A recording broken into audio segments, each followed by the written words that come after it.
It all comes down to corruption. You need a strong Secretary of State who's going to call the enemy by name and confront it, and that is corruption, corporate corruption, oligarch corruption, whether those corporations and oligarchs are in the US or Ukraine or the UK or France or Germany or Russia. It's all the same enemy. It's a global enemy. It's a transnational crime syndicate.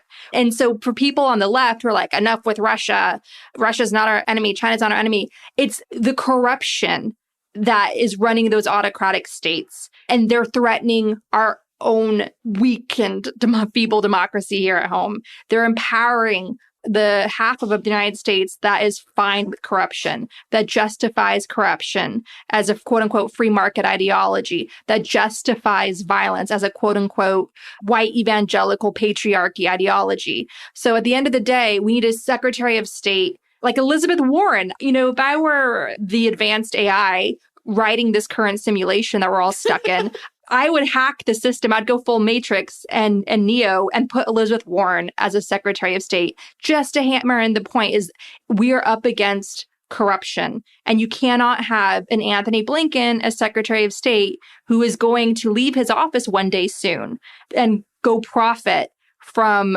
these abusive power structures that his lack of accountability, his poor advice for the summit, this Putin summit, are propping up.